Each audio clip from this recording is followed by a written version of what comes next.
came back into the picture again, and I started my master's in computational science. The art of computational science is to make a particular domain run in a computer. So they do it for biology, chemistry, derivative pricing. So that's when the idea started. Can we do something similar for audit? Can we make it run inside a computer? And then the journey became a little bit more formal, and it became a PhD. And then at some point I finished that PhD, and now I'm part of KPMG, where I have an innovation department. We build software that help auditors. But together with Sander and others, we also do academic research to push the boundaries of what we know. So that's a little bit about me, why I'm here, and how I got here. So if I look at the audit, I look at the audit from an engineering perspective. That's a different view, a fresh perspective maybe. And if I look at the annual statement, I thought, how difficult can it be? Because we're all after this green tick mark. I can automate the tick mark, that's not a problem, but the procedures behind it, that's a little bit more an adventure challenge. So the reason why I got really motivated is there was a lot of attention in the media on the topic of accounting and auditing. And unfortunately, it was not that good. But there was one sentence that motivated me in the report. And that's that they think data-driven methods and analysis could make a difference. We just have to figure out how. Sounds easy, but it was a great journey. But I also wanted to put my work in perspective, because I've been part of this conference today and yesterday. And I looked at many talks, which were very inspiring. But to me, as an engineer, the way I look at their work is as if they are debugging the human algorithm. It's the human that looks at data, processes it, and comes to a conclusion. They study the impact of mobile phones, whether they're part of the design of a data analytics procedure or not, and how it impacts the end results. I do something similar, but with code. With machine learning, with AI, I try to see how it comes to a conclusion, whether it comes to the right conclusion, and how I can make it work in a better way. So just to keep that in mind. So my journey started by looking at the thing auditors study, the company and the data derived from that company, and then whether it gives a true and fair representation of what actually happened. So when I started studying a company, it's not a single activity. It's not like the company. If you zoom in, you start to see many activities. And sometimes, many times, it can be a little bit overwhelming. But what I started to realize soon is that when they conduct an audit, they look at a particular part of a company. They have very specific procedures designed to tackle a particular risk. But then elsewhere in the company, so for example, they audit the cash, but elsewhere in the company, they want to audit the revenue. And they also have their set of procedures. And somehow it felt disconnected, the activities. I knew that they were connected, but I couldn't quite understand it. Because to me, it looked like a set of activities that are very well interconnected. And I tried to make sense of how that entity works from that perspective. And if you audit cash and revenue, can you then somehow propagate that knowledge, that assurance you've obtained, to other parts in the company? And thereby you already have done way more than you initially thought, because there's so many logical connections between the components. This is a daunting adventure by humans, because it involves a lot of connections, a lot of data. But that's the things machines are very good at, processing a lot of data. So we dubbed this thing structural knowledge. So how can I use the structure of the entity to more cleverly look at the objective to assure that all the parts are represented in a true and fair way? So then the computer science brain kicks in. We need to have a computer science representation. And we talk then about data structures. And one of these data structures is a network structure, a network model. And it felt kind of obvious to start the adventure there. Because when you look at all the data, there's so much available, but in the middle, you have the journal entry data. And it made very much sense to start there. I think we can expand quickly in many directions, but this seems to be the linking pin. And that's why we started this particular adventure here. And then the thing, and here I want to go a little bit slow, because here's the two things between how we as humans look at data and how a computer looks at data. So this is a journal entry, simple entry. I think the majority in the room knows what it is. And the way the computer looks at it is completely different. Because to us, these three entries are related. To the computer, they're not. They could be from completely different planets. It doesn't understand. So even very simple inquiries, it fails because it doesn't understand. We use the wrong data structure to store that data to answer the relevant queries. So given that, we thought about a different data structure. A data structure that's much more suitable for a computer to answer audit-related inquiries. So we did a simple transformation. We turned it into a proper network structure. Now, in the previous structure, the relationships were gone. Now the computer understands the relationships, and it really sees that money flows from one account to another.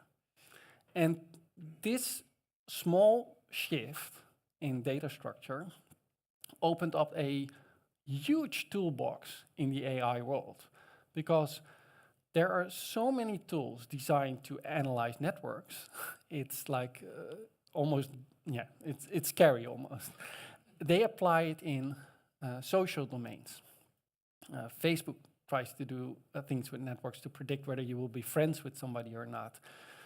They use it in disease modeling, how diseases spread in social communities. There are so many other areas where we can learn from. So why not try to apply the same in audit? So this is one simple transaction. And then you have two sides. So you have financial account notes, which are basically buckets with money. And then you have processes driving the change in the buckets of money. And very often you see that auditors already think in that way, because if they organize their audits, it's very often process-driven. The risks are connected to the processes, and a set of accounts are related to that particular process. So then I knew I was going in the right direction, but I tried to do the same with machines. So if you expand this picture and I had another transaction, you quickly see that the complexity grows. This is still easy to follow. And then we thought, okay, what does real data look like? What's the story real data tells? So that's this. Same network. So we again have the blue and the red nodes, completely messy. And I can tell you, these are real companies, relatively small ones. Bigger ones, it's even more complex. So I made a huge jump forward by putting it in a structure that a computer can understand. Now I got a different problem back. There's not a human that understands this. So, okay, I had to go back and forth again. So we came up with a way to simplify this data structure. To say, so here a node can, financial account node can be, for example, the revenue of product A, revenue of product B, of product C. So we said, let's group them together, it will just be revenue. And then simplify the picture a bit. So then you get something like this. And now it was all of a sudden pretty useful for humans. We've looked at very advanced method to create a simple picture automatically from the data, to derive it from data. And you need pretty advanced AI to actually do this. But the end result is simple, very much human interpretable. And this is a data-driven story that the data of the client tells. This is how their money flows. It's very interesting because it can be used at the start of an audit, because I know that every auditor has a mental picture of how the money flows inside the particular company they audit. But this is the story the data tells, and that's not always the same. So that's very interesting to get started with. But also you can build analysis on top of it. So I started with the story that everything is connected. So you see here I highlighted 2 streams in red, that these red flows are not independent. They're the profit margin. And we know it, we can calibrate it. So if I very well understand what's happening in the goods dispatch process for the cost of goods sold, I might be able to infer what the revenue position should have been given all the dynamics in the system. And that's already kind of like what we're after. And there, if you talk with an auditor, they can come up with so many relationships between so many financial components. It's mind-blowing. So we worked on methodologies that are more or less like substantive analytical procedures, but done with math-heavy frameworks, to be able to kind of like put it in a useful way in an audit. So making these small AI components part of real audits.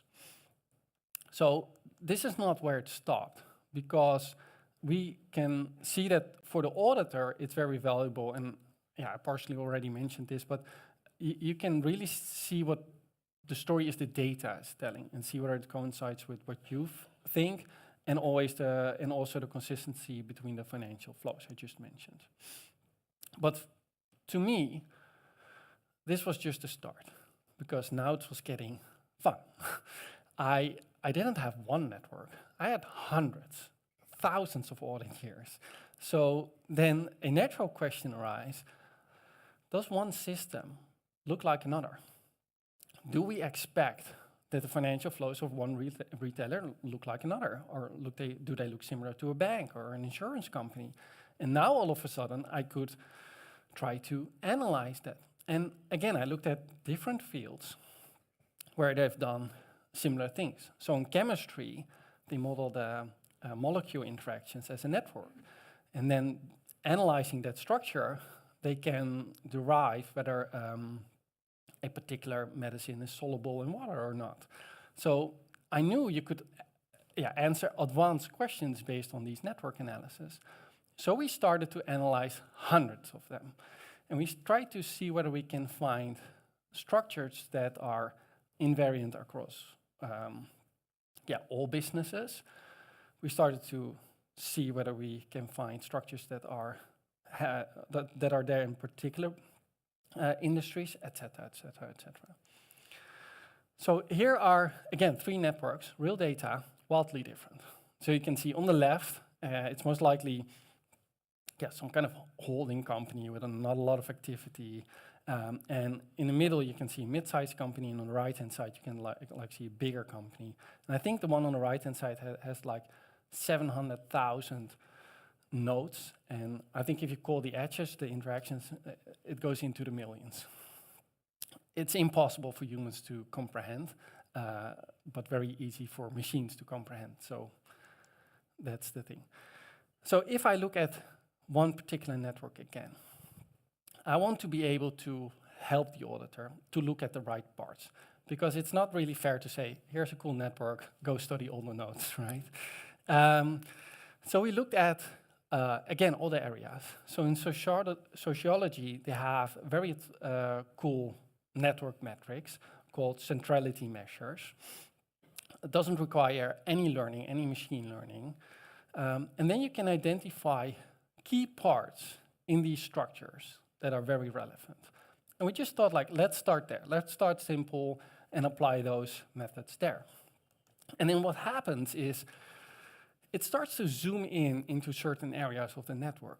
And after some consultation with my colleagues, it turns out to be actually pretty interesting entries. So you can always derive them back to certain journal entry transactions. And this was particularly interesting because now all of a sudden I could build a bridge between the AI and the human again. And that's continuously the story, going back and forth between AI and humans. So now I could help out my colleagues to say, if you want to look at this mess, look there. I think there's some information there. So there are quite some centrality metrics, but now if new data comes in, I can turn it into a network structure. I can compare it with any other network structure I've ever observed and see whether on a more holistic level, I can already see, hey, your way more complex than your peers. I don't expect this to happen. Then once the network is in and we have done an analysis like that, we can actually deep dive into the specific areas. Like, I think you should look there, there, there, and there. And then they can start their investigations. This adventure is still not done. We should still refine the methods and continue research further. But it's a great start. And now we go to artificial intelligence. And there's this bridge towards artificial intelligence because there's a component of learning in it. So now, all of a sudden, I want to be able to teach the machine. And in order to do that, we have to provide it with examples. And that's currently the phase we're in now. So what I do now is, again, the network structure. And then I can highlight certain entries and say, okay, these look fine. These are not so fine. And then I can evaluate whether an artificial intelligence algorithm can pick these examples out of the big pile of data. And you see that if you train it enough, it will become better and better and better at it. And then the thing is, it's continuously a back and forth, because I made a lot of design choices in the data structure and the way I designed the algorithms. And because of it, it cannot find certain trivial things that humans are able to spot quickly. But sometimes by adjusting the design only slightly, it's also able to do that. And that's actually the journey of developing purposeful artificial intelligence for the audit. Recently, we submitted work to a conference on explainable AI in finance. One of the challenges we have is that if you are academically active and you want to share your work, the data needs to be public. Otherwise, they won't accept the publication. So we looked at data sets that are pretty much similar. So we looked at Bitcoin transaction data, also a network. And somebody added a lot of examples with fraudulent and non-fraudulent. And like I said, we can do something similar for journal entry data. And here we had added another dimension to the algorithm. So one part would be find the anomalies in this big blob, complex blob, right? But we quickly learned that if I would serve those entries to my colleagues, they say, yeah, it's nice that the machine selected those, but why? So now we start to work on explainability methods. So we start to look at why did the machine decided to flag this item? And there are many things, but in this particular item, we looked at Granger causal methods, and I won't bother you with the details. But what it basically does is in the middle, you can see the item it classified as fraudulent, or it's suspected to be fraudulent. And then it selected a small subgraph that influenced its decision the most. And now you already have a great starting point to start your investigation, because now you have some context. Still not guaranteed that it will be perfect, but it's already a step in the right direction. Even more recent work is just published in 2024. They look at graph neural networks, and now it becomes a bit more technical, but they try to basically reconstruct the data based on AI. So you basically, it's a very interesting process. You feed it the data, then the AI has to reconstruct the same data that you put in. If it's very good at reconstructing the data you put in, you can say it actually learned all the relevant structures and relationships that are part of the data, because otherwise it would not have been able to reconstruct that data. So then you have some kind of like high-level feeling that the AI actually learned the relevant things you wanted to learn. And they proposed this structure on top of a graph structure. And then whenever the AI is not able to reconstruct it, or it reconstructs it in a different way than the entry is, you get a very clear signal that a pattern is used that's not identified by the AI. So it's a novel new pattern not captured by the AI. And that's of interest because you want to know when somebody starts to use new patterns, right? Because yesterday we learned the fraudster always wants to stay ahead of the curve. And now we can always really try to see when novel new patterns are used and then flag it, basically. So this is more work, but you still see that there's not a whole lot of activity in this area. And the reason is also because it's very difficult to get the relevant data to conduct the research. It's also not very easy to comprehend the research as well, because I'm trained as an engineer. It's very hard for me to understand all the concepts of audit, but it works also in a vice versa way. And then it takes a lot of time to actually connect the dots and build the bridges. So that also brings me to the final slide of my talk. So we started this journey, maybe a little bit naively, that we thought we could change the way we do audits. And despite, I think, we've made major progress, I also realized that we're far from there. So if we want to make the predictions that Sander made this morning a reality, we have to work really hard. Do I think it's possible? Yes, I think it's possible. There are so many areas where we studied the way an auditor conducted a task and the way potentially AI could conduct the same task. It's very interesting to see that there's a big match, and given the super fast development of AI, I mean, right now it can even listen to your voice and understand it and respond. That was not possible 5 years ago. So given that development, I think it will be possible, but it will require a lot of work from me, from others as well, to get there as well. So we started with the network. We showed that we could do some pretty useful stuff with it, and basically built a bridge between how a computer looks at an audit and how an auditor looks at an audit. So thank you for that.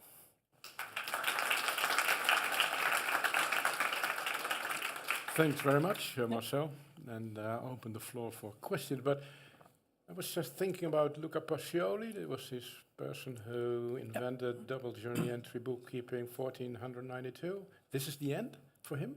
This will take over? As a just for, or is double journey entry bookkeeping will still be necessary? And he actually invented the data structure, and we now kind of like updated it. Right. So. Okay, very good. Thank you, Marcel, for this very interesting presentation and insights. I was wondering, because you say, we found out that we could use these accounting networks for risk assessment procedures. I'm wondering how far you are with KPMG on the implementation side. Also, because let's say developments like this could be very costly. If I look at my own experience with process mining, the licensing, but also data storage, computer capacity, that can be quite costly. So that's always finding a balance. So I'm just wondering, how far are you with the actual implementation? So I think that's a very interesting question, and that's also a gap we need to close. It's a gap between what we could do and what we do. And you see, in order to close that gap, it's very important because it's all about trust. In the end, the product is trust. And if the people using the algorithms don't trust it, it kind of like not ends up in the end result, and that's a trustworthy financial statement. So there are so many more components to making this a success than just the engineering part. We need to take people along. We really need to show them, convince them that in certain areas, an algorithm does not underperform compared to how a human would do it. And then they can focus on tasks that cannot be tackled by algorithms. Yeah. Okay, right. I'm just walking over there. It's a big network sitting here, Yeah. so lots of notes. Who has a question? Ah, yes, that's good. This helps me to practice my throwing. There we go. Yep. Stefan Ogendijk. Question, yesterday we learned about when data is delivered to the team, that depending on how it's delivered, the team adopts it. I heard you saying that you may point out in the data what AI flagged. Yeah. How are you overcoming that challenge? Yeah, it's interesting. So all these AI don't work without data. Very often you see that the way data is extracted, it's still a lot of manual labor.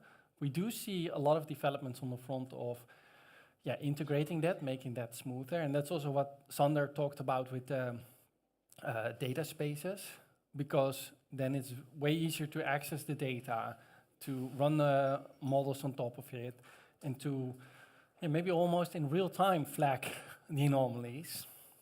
And that also opens up new opportunities for the auditor, because now it's always concentrated in a certain period of the year, the work, and then we can maybe also divide it a little bit across the year if we have integrations and methods like these. Yeah. Yeah, that's another question. Hi.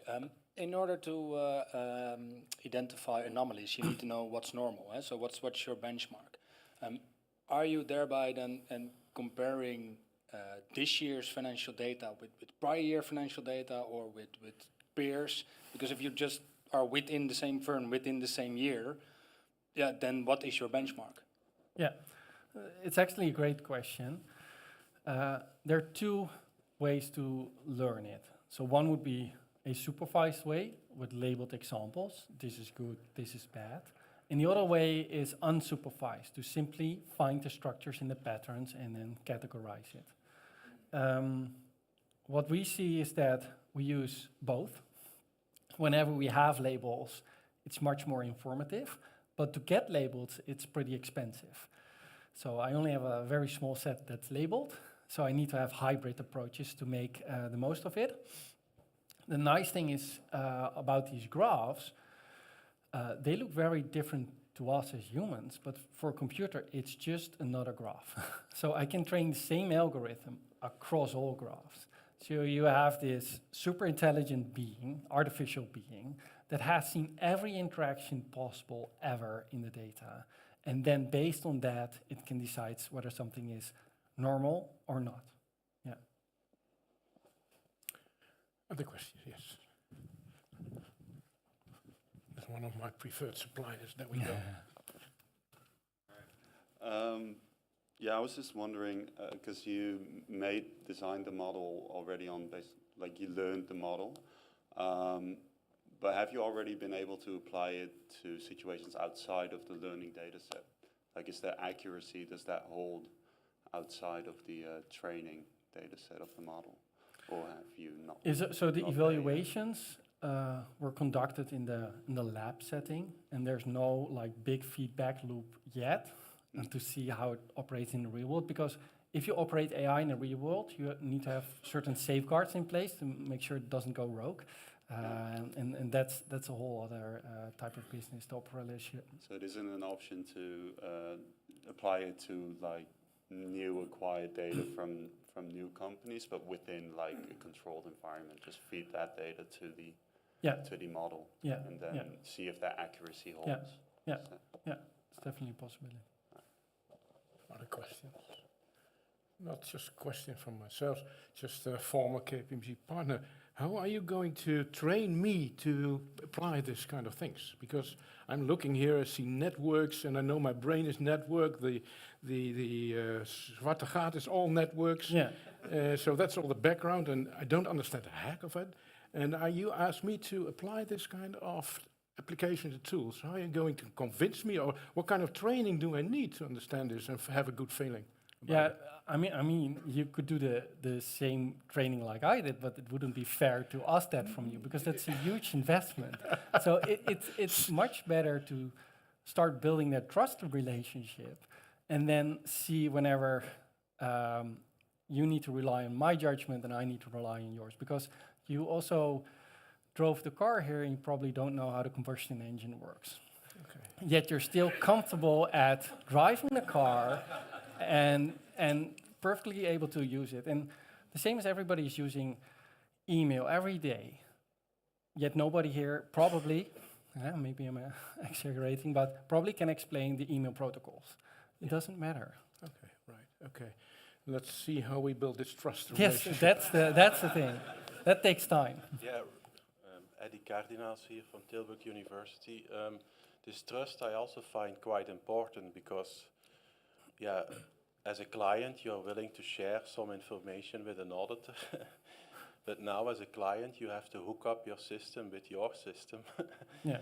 And that's quite a challenge. So how do clients look at this, and how do you convince them then later if this would become more real? Yeah. Because it's a big step, of course, for a client to give everything to you. Yeah, it's interesting because they already do. Okay. But they just do it not in a very efficient way. So I don't ask for new data. I ask for the same data, but in a more efficient way and better protected. So Sander talked about these data spaces. It's a system that makes it for engineers much easier to make sure everything is compliant. Because if data is exchanged through emails, it's very difficult to keep track of, am I allowed to use it for this purpose? Whereas if I use these systems, I can just ask the central authority and say, hey, I want to use this particular piece of data to train a machine learning algorithm. Am I allowed to? And then it either says yes or no, and then I can proceed. Yeah. Thank you very much, Marcel. I'll ask for another applause because I think... Thank you. It's great to hear this development from practice and have an idea already how future will be. But sorry, I am running too fast. No, not that fast, not that fast. I shake hands Yes, because of thank trust, you. trust. Yeah. And there you have your book. Thanks very much. Thank you very much. All right. So we have the next presentation by Lucia, Bellora-Bienengräber and Martijn van der Steen. They both, let me see, associate professors at the Rijksuniversiteit van Groningen. For those from outside, it's up to the north. Nothing nicer than Groningen. Lucia, you are the lead investigator of the FAR project, Unlocking the Potential of Artificial Intelligence in Auditing with Effective Management Control Practices. And Martijn, you're a co-investigator and the same project, and you supervise also PhD, I see, on audit identity development and AI. So, yes, we are really wondering what's next because it's all challenging and emerging, and the floor is yours. Right, thank you so much, Philip, for the very kind introduction, and also, thank you for inviting us to say something about our project. I think it's kind of, in a way, also a bit a daring endeavor to stay here for us, because I will disclose that our project just started 10 months ago. So basically, on the one hand, we thought, is it already the right moment to present something? On the other hand, then we thought, well, we are very committed to what you see on the slide, so strike while the iron is hot. We have learned a lot yesterday and in today's talk, and we see how transforming this time is, and so we also want to contribute to this discussion with our very first findings. But also, most importantly, we also want to hear from you and keep getting input. So for us, the most important minutes of this slot is the 10 minutes in which you will ask questions and provide comments. So we are very interested in that part as well. And well, I said it's a fresh new project. So let me just walk you back a bit when we started and when we started discussing a bit what are we actually going to research. We were sitting together, and honestly, it didn't take 10 seconds until the word AI came up, right? And honestly, I was a little bit rolling my eyes because I thought, well, couldn't you say that for all professions, right? Isn't AI transforming all professions at the moment? So why talking about AI in the audit context, right? So what is really different? And well, we're fortunate enough to, work in a department in which we have a lot of practicing auditors working there as well. So I thought, okay, let me walk to the coffee machine and see what they are telling me about that so I can get a grasp of, is that really different? And I can tell you that really we got this impression quite quickly that yes, AI is, at least has the potential to really strongly transform the profession much more than other professions. Yeah, and I'm not claiming that others' professions are not transformed by AI, but what we got the feeling is that here there are certain things at play that might really shake a little bit the foundation of how auditing is done.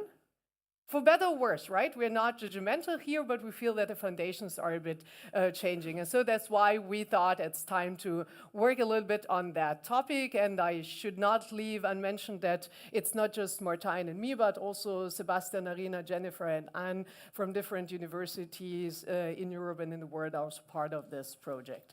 Our ambition is to strike the iron while it's hot, so really to dive deep into what is going on at the moment in auditors' feelings, emotion, thoughts, attitudes towards AI in this very transforming time right now, and also to feed back to the firms some input.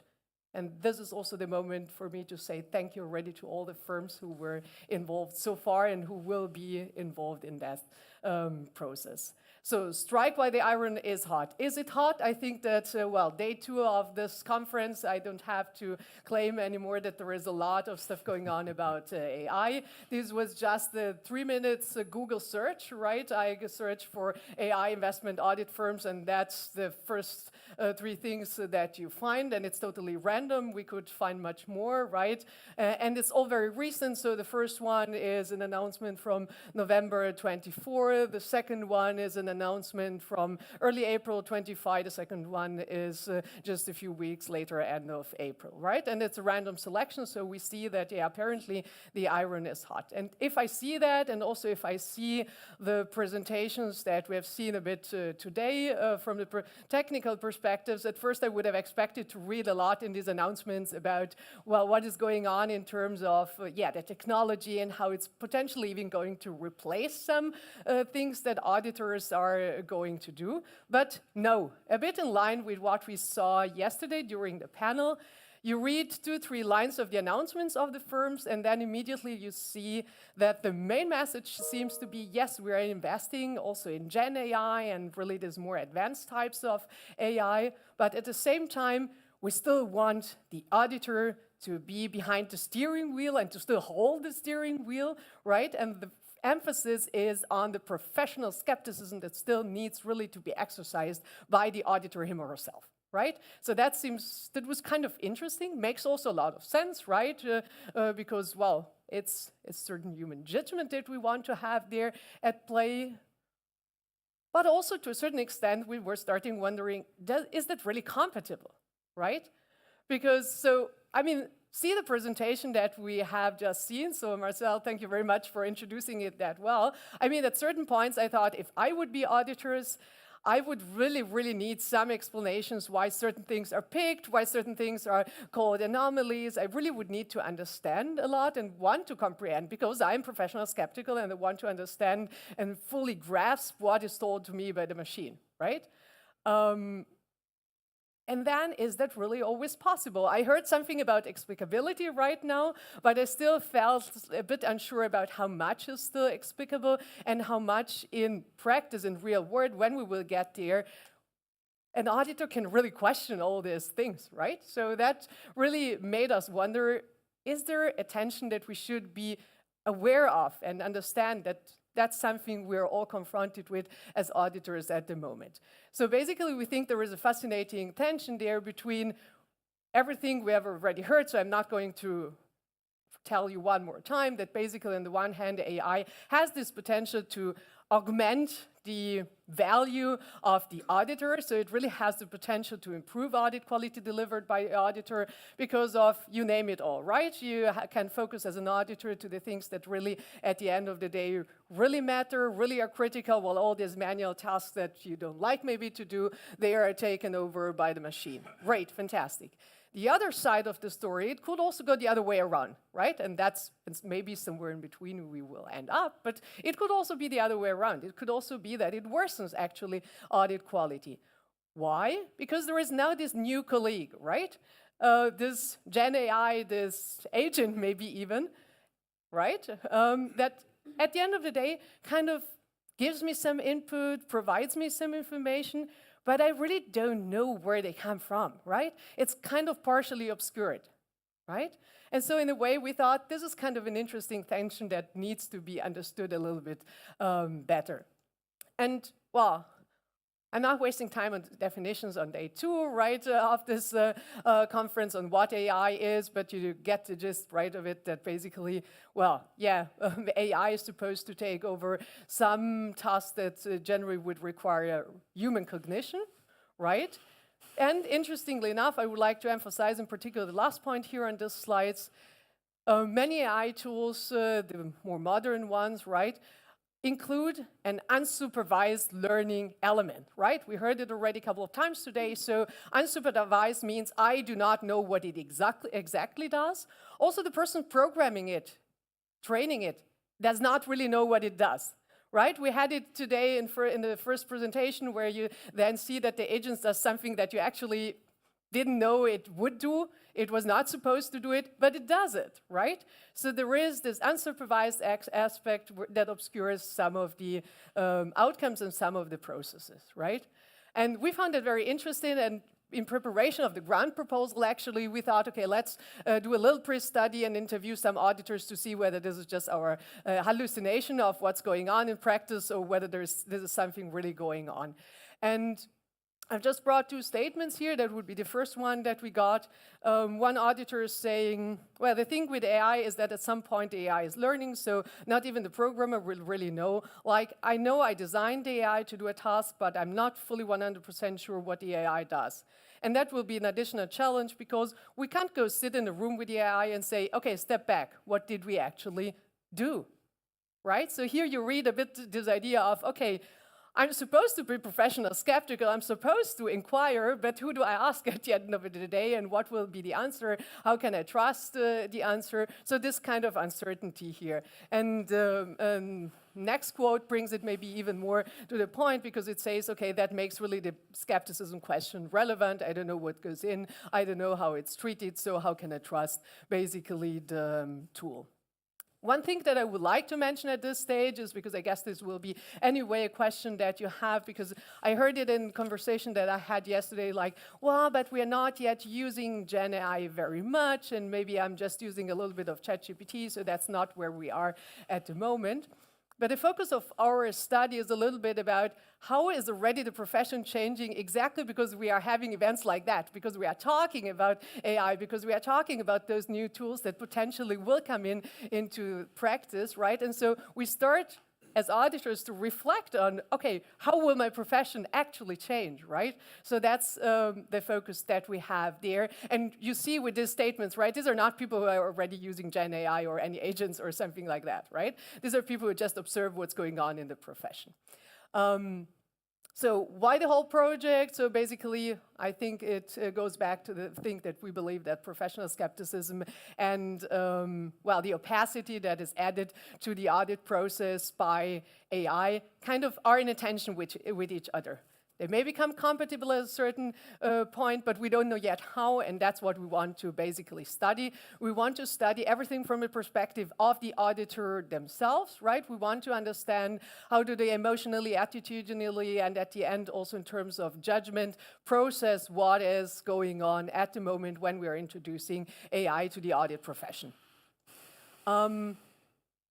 For those interested in the theoretical background of what we are doing, basically, well, we are using self-regulation in theory to understand whether there is kind of a discrepancy between what you auditors want maybe reality to be, how you would like it to be, and then how you are perceiving that it's now kind of developing. And what we know from theory is that there are certain behavioral strategy, but also identities and expectation strategies and attitudinal strategies that you can use to adapt to that. And we're curious about how this is done. And we want to feed back that to firms so that they become aware about how the discourse that we're having at the moment really is evolving in the minds and behaviors of auditors.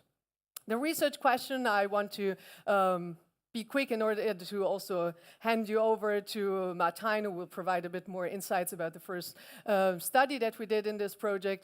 Just very quickly, the research questions are focusing on the one hand on the professional identity questions, so how is the identity of professionals changing, but also due to AI and vice versa, kind of, what are the relationships there, but also then how is the judgment formed now under this AI conditions, and what's the causal articulation there. That is almost my last slide from my part. So basically what we would wish, what is our ambition, what is our hope from this study for practice, is just to offer a point of reflection of what's going on at the moment. When we are always talking about AI, what does it do with you auditors, right? What does it do with your perception of your job, your well-being in the job, your intention to stay or leave the profession, and all these kind of questions, because being aware is the first step to also then potentially design some adaptations. And for research, I think we have had a lot of great research on overall under-reliance on AI, but we want to let's add a little bit of causal articulation, if you will, to this discourse by also looking at emotional and attitudinal and identity perspectives. That is my very last slide before I hand over to Martijn. We have 3 interrelated projects in this bigger project, and as I mentioned, we just started with one project, which is a study, an interview study, and Martijn will tell a bit more about the insights of that. Thank you. Okay, thank you, Lucia. So I can take over, and am I going forward? Yeah. So personally, I'm a big fan of humans.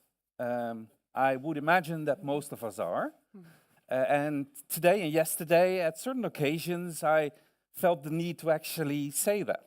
You know, it's sometimes at certain occasions it was the human factor in AI. It gave agency to AI to a large extent, and then we were lucky enough to be the human factor. Given the scope of a lot of these studies, that makes perfect sense. This study is not one of them. This study would argue that it is the AI factor that impinges on the lives of auditors. And, you know, when you look at it from that perspective, it's equally interesting, but you sort of have to look at different things. And that's what we're doing here. And so we're trying to figure out how an auditor, an individual auditor, is making sense of the use of AI, the presence of AI, in a reality, in a practice, where they're supposed to be, you know, skeptical, professionally skeptical in different ways. And they're not just supposed to be professionally skeptical, they are, you know, sometimes are professionally skeptical. It is a part of their professional identity. Now, professional identity essentially is the attributes that people share when they are basically in the same profession. So, you know, there are several attributes of the professional identity of auditors. Put a few in here. Professional skepticism obviously is one of them. But risk aversion, technical competence, focus on tools, independence, those sort of all pop up when you talk to auditors. Now, at the same time, they are being confronted with something in their industry that's relatively new, and you know, you can call that AI, and that has specific characteristics. And we've heard a lot about these characteristics over the last 2 days, so don't need to go into that in particular detail, except for the opacity part. Because there seems to be a tension between professional skepticism and opacity. And auditors are put in a position where they are being asked to manage both of them. Now, what happens theoretically is if you put people in that position, they can experience what we would call an identity threat. You know, you are being confronted with a reality in which you cannot really realize the identity that you're brought up with. And so the question is, what does that do to people? Well, we sort of argue that when you bring these two boxes together, you're in a process of normalization. You try to have it make sense for you individually. And we try to figure out, you know, how auditors do this, if they do it, and if so, how they do it, by talking to them individually on many different occasions and trying to get a sense of what's going on there. And what we found was that auditors have a lot of ways of going about this. Some of these ways make a lot of sense to auditors individually, but not necessarily to the audit firm. And others make perfect sense to the audit firm, but not so much for the individual auditor. And so if you look again at the figure, you see two parts. You see the AI characteristics, and you see the professional identity. And what auditors tend to do in order to bring these two together is work on one or the other. And so the first thing they do is, if you ask them, how do you manage this tension for yourself? What makes you happy, and so on. You sort of see that there is a reframing going on of what AI is. And one of the, I would say, worst outcomes would be an auditor that says, I'm not using AI at all. Everything that smells like AI, I take my hands off it. Now, obviously, for the firm with an investment in AI, this might not be the optimal outcome, but for the auditor, in a weird way, it is. It takes away the tension immediately. No AI, no tension. We didn't see this very often. We've seen this, one or two times where the auditor was just invited to speculate. So it wasn't even anything that was real, but they did indicate that they have a lot of discretion in choosing how to use AI tools, and which AI tools to some extent. What we saw much more, and in the previous presentation I saw it too, was commodification. You present AI not as something unique or new or special, it is just another tool. In this respect, we heard the calculator, the electronic calculator, we heard Excel. Today we heard the car, we heard email, and those basically have all these attributes that sort of help an auditor to sort of make sense of, this new opaque technology. And basically, if you frame it as something that was opaque in the past and turned out to be okay, you can sort of assume that this one will work out okay as well.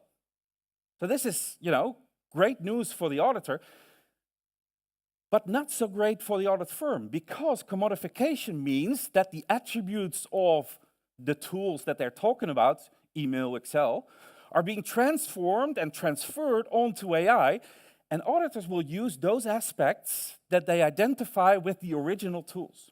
In other words, how would you feel if you would invest in AI and have your auditors use it as an electronic calculator? I'm sure ChatGPT is an excellent electronic calculator. Same thing for Excel. How would you feel if auditors would use, ChatGPT or whatever tool you have as an Excel? And this is what the panel meant yesterday when they said, you don't try to implement it, you try to get people to make use of the unique aspects of it. That will bring forward audit quality, that will bring forward, efficiency, not using it in the way that we're already using it. And this sort of suggests that auditors are looking in that direction. Now, a particular one that came up a lot is to reframe the responsibility for AI outside of yourself. We called it deferral for here. And so auditors were basically saying that the governance of my firm is so good that if AI got through that governance, that vetting, I can use it. The AI must be good. The AI must be great because my firm has done so much on it. Others were saying, we have some partial regulatory approval already. That means it's good. And others were saying, my client likes it. My client loves it. I heard that yesterday too. Clients have a knack for this. They want this. And so what happened there was that the auditor was pushing away responsibility for the outcomes to essentially the governance of the environment in which they were operating. Again, great news for the auditor, because there's not much tension anymore between your skepticism and the use of AI if you're not supposed to be skeptical about the outcomes of AI. the narrative, the story that auditors sketch for themselves are very relaxing and very positive for them because it takes away the tensions. Some auditors were very active. They said, I'm being involved in this whole process. I want to be involved. But when you sort of talk to them why you want to be involved, it came down to the need for involvement was to bend the AI in the direction of their existing professional identity. So I want to be involved because I want to have some handles on when I need to be skeptical and when I don't need to be skeptical. And then finally, I think the best situation was identification. This was where there was no identity threat. When there was already this acceptance of AI and it fit their professional identity perfect. We didn't see that much with auditors, but we did see it a lot with the innovation teams, which is not a real big surprise, right? It sort of fits the way that they perceive themselves and their purpose in the organization. Now, interestingly enough, the other side, the other box was also being challenged, and it's sort of called identity work, but basically you see auditors drifting away from some of their identity attributes. And, you know, the first one was professional skepticism themselves. There were auditors that basically said, I can make sense of AI as long as I see professional skepticism not as something for me, but as something of the firm. It becomes a firm characteristics, and they withdraw themselves from that aspect of professional identity.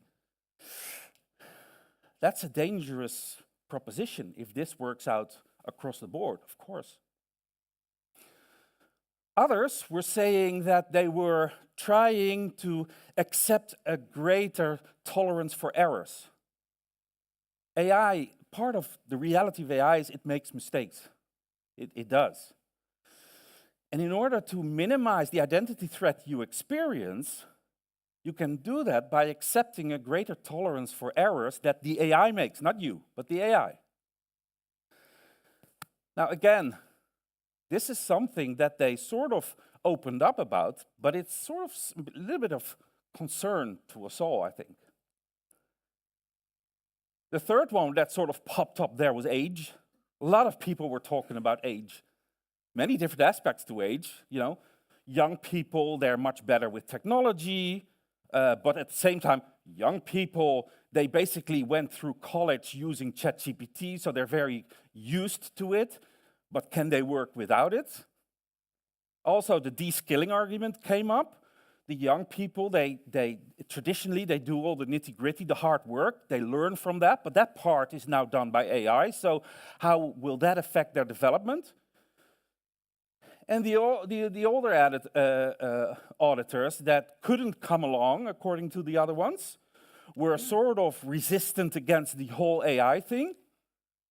And so the age thing now becomes sort of a more part that highlights sort of these tensions. And finally, something that I can imagine that firms really like is that there were more and more auditors that actually identified with the frontline very much client-facing roles. They saw really them being the lead in that. They saw themselves like that, and they were very comfortable in identifying with those attributes.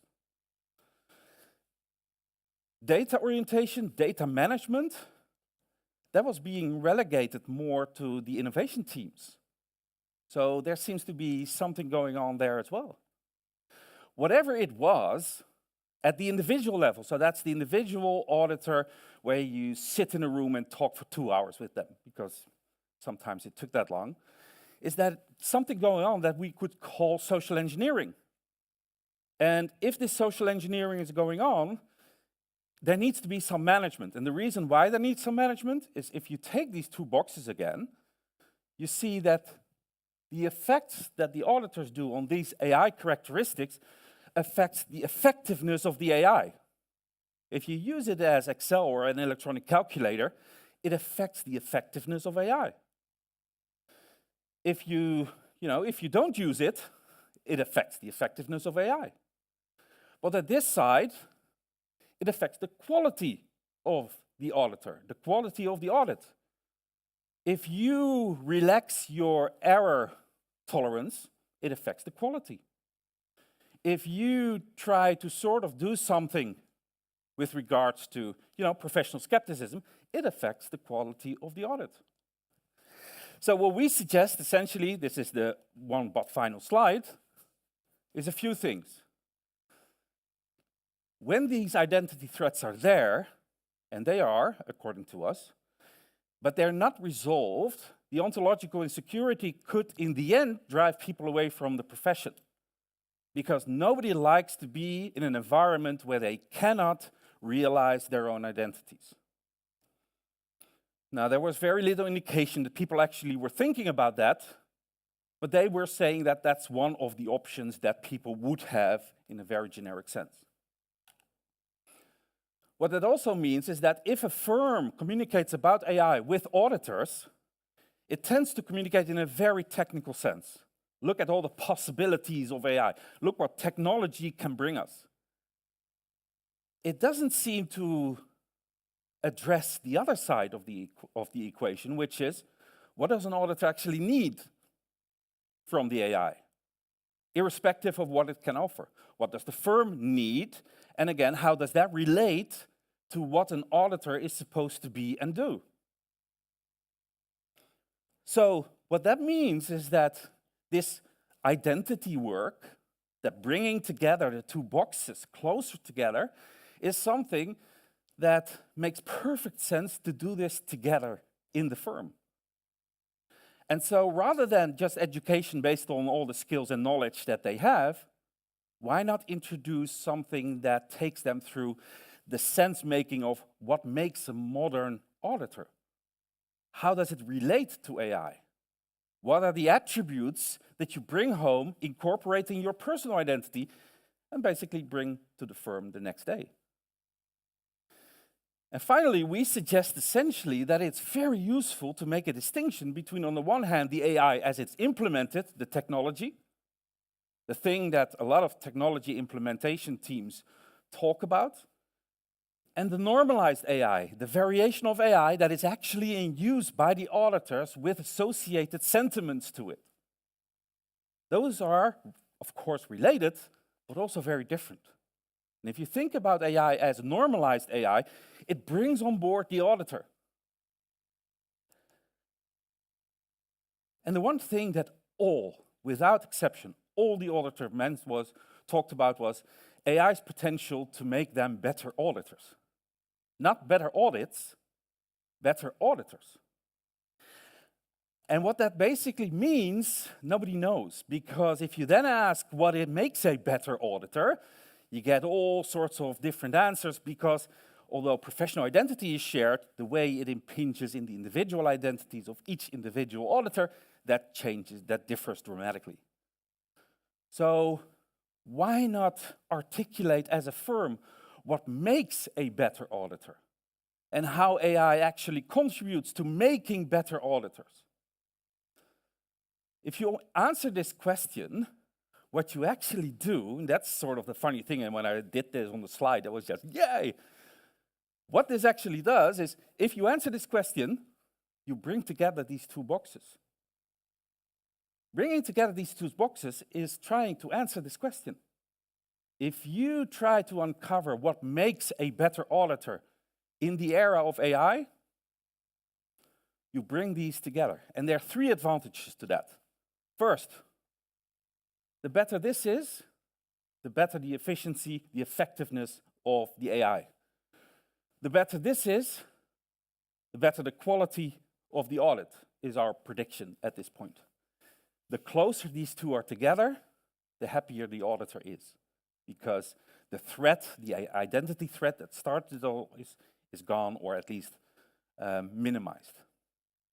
So this picture really is a picture that I really like, because it really illustrates how if you ask the proper question in the firm, you get a knife that cuts on three sides. So that's it for me. Thank you very much. Very much. Thanks, Martijn. I wasn't aware when you started that I had an intent identity threat and then I listened to you, and then during your speech, it softened. So thanks very much. Are there any questions? Yes, let's start in this step with you then. Yeah, there we go. Thank you very much. Very interesting and insightful presentation, and I think very interesting research as well. I was thinking, let's say AI comes in many different ways. So we have the way that Marcel presented, but also like data snipper. We have intelligent disclosure checklist for the financial statements. We have, let's say, AI integrated in audit workflows. And you mentioned that AI makes mistakes, and that can be important for the trust we place on AI. But for many applications of AI, like take the example of a data snipper and an intelligent checklist tool, it basically, I think, replaces the work that a human, let's say a staff, is doing. Right. And then you can, AI basically is a predicting machine, can make mistakes, but human can also make mistakes. So that's why we have all these procedures in the audit with reviews, etc. So I was wondering what your views are, let's say, if you compare using AI to, let's say, using a human and a staff. What would be the difference then? Right. So maybe I start, and then Martijn, you can of course add on. What we really see is also it depends on what we mean with AI. I think that's also what you are alluding to. And that was when we also did a little pre-study. That was what we wanted to figure out. Where is that just one other tool, right? As some seem also to frame it, right? Or is there a marked difference to previous tools? And what we got from some early interviews that we did is that the difference or the kind of cutting line that is made there is, would I in theory be able to replicate what I get from the tool? So also advanced data analytics stuff, right? I'm exaggerating a bit. On theory, I could go in Excel and replicate what it does and see, do I get more or less the same or not, right? So if I'm not sure, not convinced, if I'm skeptical about what I get, I have the chance to check it. Yeah, I will not do it always, but if I see something that really I'm not convinced at, in theory, I could do it. That's what we heard from auditors. And then we heard from auditors then saying that when this is not possible anymore, and when even I cannot go anymore to a programming person and say, okay, how did you do it? Why is it giving me that? And if I expect that that person will also shrug a bit with the shoulders, then that is the part that really makes a difference, right? And to be very clear, I'm not saying that we're not saying that it generally hallucinates, right? Or it generally does mistakes, but I think we all know from also our private experience that you ask ChatGPT certain things, for example, and then you think that is not accurate, and then you keep asking, and then maybe it corrects themselves, or it corrects itself, whatever. And so I think that's the cutting line that we see in the interviews, right? That is made, and why, let's say, the newer forms of AI, so when we're talking about generative AI, large language models, even agents, although I feel like that's quite far in the future, but well, I might be wrong. That is kind of really different. That is where it becomes opaque. That's the point where we see some also issues with professional skepticism and therefore some identity threats. Something that you would like to Yeah, I add? just would like to add one thing, and that is that, you know, in a lot of the examples that we hear, there's always, when something goes wrong, there's feedback, right? So either your boss comes to you and says, you did something wrong, or in a car, your car doesn't work anymore. Okay, you don't know how a combustion engine works, but you certainly know when it doesn't work. The big problem with the application of AI in an audit setting is that you don't get clear signals on when it doesn't work. And so, as you were talking, I was just putting on this slide again because I just realized that a lot of the sort of identity responses that people have is about making sense and getting comfortable with the fact that they don't get feedback when something goes wrong.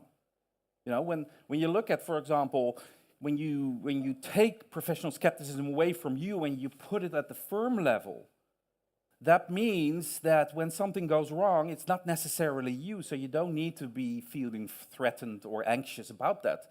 And the same thing with error tolerance. You know, the reason why it's mentioned is not because they think that AI will make a lot of errors, but it's about not feeling accountable, responsible for when it does. And I think that that is really where AI is new and unique, unlike anything we've seen before, because it doesn't give feedback when things go wrong as clearly. Thank you. Any other question? Yes, over there.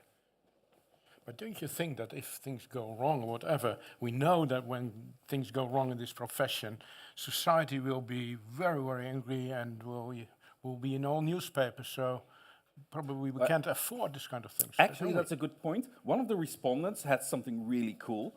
The respondent said something like, the way I see this going wrong is when Google starts to do our audits. And so we sort of probed, you know, why is that a big problem? And they said, well, Google basically has this AI thing really well down. It has access to much more data than we will ever have, so why not?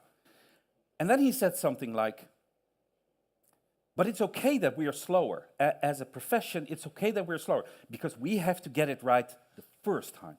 And I think that's the answer. Thank you. There was a question, let me see. Yeah, there you go. Yeah. Thank you for this. It's got me confused. It got me thinking. It's got me, I want to have some specific questions on the AI characteristics you've chosen, but it got me confused. And so my kind of question is, you look at AI characteristics. You talk about opacity, about, what's the transparency and how can we look into the code? And if I transpose that on human beings, we have code, DNA, RNA. I don't know, I maybe even know better how the combustion engine works than how my DNA and RNA works. I know I can say to people, you can trust me, but I've lied before and probably will lie in the future because of, human interaction or socially acceptable answers or whatever. So, but my question was kind of, how do you get to the AI characteristics where you chose to kind of benchmark them? You mentioned opacity, accessibility, interactability, judgmental, and on professional identity you talk about independence. How independent is an AI tool? How independent is a person?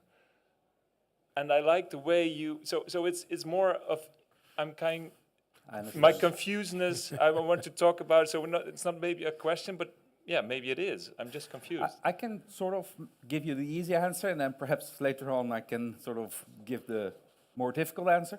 But the method we chose is I think it's for this conference the only one presented here, is the interpretive case study. So basically, rather than saying, okay, these are the questions, answer them, and do that quickly, please, what we basically do is have a conversation on a number of themes with the respondents, how they experience things that are going on. So when it comes to professional identity, they are partly based on literature of the professional identity in the audit industry and partly based on what the respondents experience as professional identity. How do they see themselves fitting in the audit profession? So there's where those things come out. The other side, the AI things, those are not aspects of AI that are all from the literature because it changes so quickly. Every half year you look, there are new attributes. But they are the attributes that the respondents experience as being potentially threatening. So that's why they were picked out, because there are a number of interesting AI attributes that nobody had a problem with or even cared about. These are the things that people potentially see as, in the future, threatening their sense of being in the workplace. That's what's appeared on the slides. Thank you. There's one more question over here. No? Yeah. Thanks. I really like your question of how can I be a better auditor using AI? And you've asked the auditors this question. I would be really interested to hear the views of the outside world, so the stakeholders, to also hear what they think is a better auditor when using AI effectively, because then we as auditors also know how to adapt to those expectations. Have you considered that in your... That's actually a really good point. It wasn't part of the design, so the things we know them from what the auditors told us. And there are a few things that came out of that, but that's all anecdotal. The first one is, I was surprised by how little the auditors were concerned with efficiency.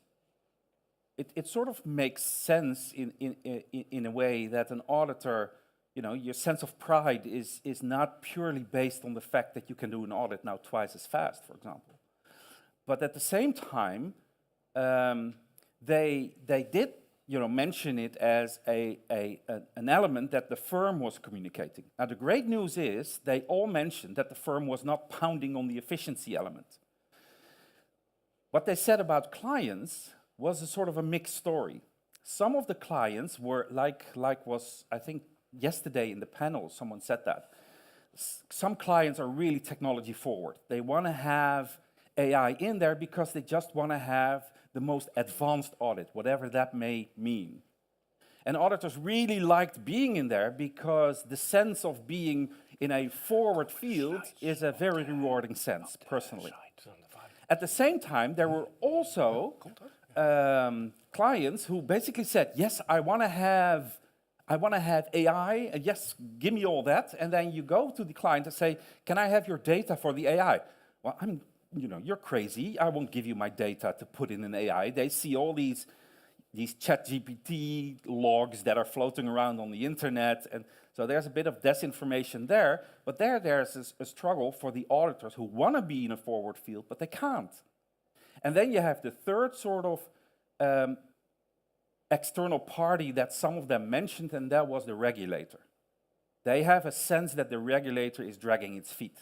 It's relatively slowly moving, but if you ask them further, they're not particularly unhappy with that because of the argument of we have to get it right the first time. And if that means we will be dragging our feet a little bit, everyone accepts that, and that's actually a very positive identity element, because we have to get it right the first time is an aspect that all auditors can relate to. Yes, thanks very much. Yeah, I feel some time pressure in my professional identity coming on. There's time for one more question. There you go. All right, so one of the things that's happening and has been for some time, like in the mutual fund industry, has been this concern about AI washing, where there's been claims that we're using AI to pick stocks. And there's a whole other debate about how much better AI is and under what conditions than human. So what I'm wondering, when you talk about, I realize this is a follow-up to the last question, but when you start thinking about client-facing interactions with AI, I always have wondered about, what is the reality of the extent to which AI is being used in different audits, and what do clients perceive, and if you're really trying to do well by society, what is the right mix, but what is the right mix from a commercialization perspective? So that, I don't know if you crossed that bridge in your interview data or not. So I think this specific question, not so far, now that I've seen it, really what's the ideal mix, but you really see also, what I would like to emphasize also still wide divergence between the experiences that are made. So you really talk with auditors who are really forefront and saying, okay, whatever I can get to use in terms of AI, I will use it. And I also have clients that are very excited about that. And on the other hand, you also hear people like, oh, I have privacy concerns myself, and the client has privacy concerns myself. So the experiences are very markedly different. So that's kind of a bit the experience that we made with the interviews and the talks that we have had, that there is not one AI reality at the moment, neither on the client's demand side nor on the offering side, but it's very diverse. What I would say it's common to all is that there is the sentiment that something is happening and that something maybe should be happening. But it's a very good point that we will have a much closer look maybe when we go for the interviews. Yeah, to sort of add to you, some of the respondents basically say, where I see AI most often? So in my innocence, I was like, okay, so where is it? And they said, you see it most in the tender offers that we put out. Because particularly in the commercialization, that's where AI truly lives. And then the second question is, how does the AI, or how does the audit actually bring that about then? That's basically turned over to a different team. Yeah. Thank you. Okay. Thanks very much, Martijn and Lucia. Once more, an applause, please. Thank you. It was very interesting, and you just started, so I'm sure this FAR project will be presented in next conferences as well. So Happy hope to be see back you again. Yes, Thank thank you. Thank you so much. This Thank you, is Philip. Thanks. just a very small present, Martijn. Yeah, Thank you very much for your Thank you. enthusiastic presentations. So, ladies and gentlemen, I think you're all still awake. Yes, we have the last speaker, and I'm very happy to introduce to you Nout van Es. Nout is over here. Nout is a partner of EY and Europe, Middle East, and quality and enabled leader, and he will share his thoughts on where we are going with AI and audit assurance. So, Nout, is there any hope that human auditors will be involved in future? That's my personal question, but maybe you will touch that as well. I will. There's no generation gap or whatever. So no that generation gap. I'm in the middle. So You're I'm in the not that middle. old as you are. I'm not that young as some other speakers. But the floor is yours. Thank you. I know I'm just before the last session, just before the lunch. I've also heard that the judge makes worst verdicts when people are getting hungry. So I can imagine that this will also be a challenge. The good thing, at least, is I'm not a researcher. I'm not a scientist, so I won't bother you with anything which becomes overcomplicated. So that's the easy piece. So that's probably helpful. The one thing before I start, which I'm a little bit proud of, is that I can stand over here because this FAR, and we just briefly discussed, was originated going back in 2015. And back in 2014, I was part of a group which made out the report, which we called at that time the public interest, which came up with 53 measures to improve audit quality. And one of them was the introduction of the FAR. So at least I'm happy that at least we had one thing right, and that it's still existing, and that we also see, we just spoke internationally, because I have quite an international role, that we do see in other countries that I think there is a need, because typically this research is important for us. Like Big Four, we all believe, and probably also other firms, we believe we're quite smart. But that's not the case. We need this help. So I think this interaction is really helpful for me. I was not here yesterday, but today I was here, and I think a lot of interesting things which come to my mind, which I feel like, hey, this is really interesting. This is what we see within EY as well, because that's what I want to do in this session, show you a little bit more about how it works within EY. I just saw from Lucia the statement like, EY, very bold, we support the auditors, which is pretty like, okay, that's pretty meaningless, like what are they doing? So just give you 4 topics. The first one is how do we deal with already been discussed, like how challenging is it to absorb AI? Because it's all at the end of the day to use it as an auditor, like a normal auditor. And I'm an IT auditor as well. I started 25 years ago with data analytics. At that time, everybody said like this data analytics is really something which will be a big change. But it's, in my view, a little bit of a cycle. And I also understand that Robert yesterday mentioned somewhere in his presentation that we go through a cycle, we have a new topic which is emerging, we look at it and we move forward. With AI, I see a difference because it's far more complex, it's far more impactful. So the one thing, at least what we see, and that's also something I want to add, is like, what are we doing differently today to deal with this change? Compared to more traditional change with robots, with data, with process mining, with a lot of things where people said, I've seen this before. Is it a hype? I know that at the point crypto came up, it's more the algorithms that we said, okay, this will replace the auditor. I have read some articles, I think it's probably 10, 15 years ago. People said the same, this will disappear. It only ended up with Bitcoins making money, but not using it into the audit. I think this artificial firm is great because they want to make money out of Bitcoin, but that's where we are today. So the first stop. The second one, I want to show you some of the things we have today within EY, but also explain, and I think it was a good presentation, on how we ensure that our clients absorb it, that our people absorb it, that we remain quality. These are relevant elements, because otherwise doesn't get outside, I would say, the scientific piece. Third, important, we see it with clients. How to deal as an auditor with AI at the client. Because it's all great that we use it. And you just asked this question like, okay, we see it at clients, how does it work? What should we do as an auditor? And last, that's something which I came up with, like what areas could your research help? Because we have a lot of areas where we still need some good research to make it happen. So first, how do we ensure effective transitioning? And that's, I've put a picture, it's an EY picture, and it shows a few elements which we believe it's important to ensure that we have trust in the AI. It was mentioned before. If we don't have the trust in the AI we use, we have an issue. Because we're there for the public interest, we have capital markets, so they all need to understand why what we do remains relevant, but that we also can ensure it's trusty. And if you look at the left top, the one thing to start with which is key, is data readiness.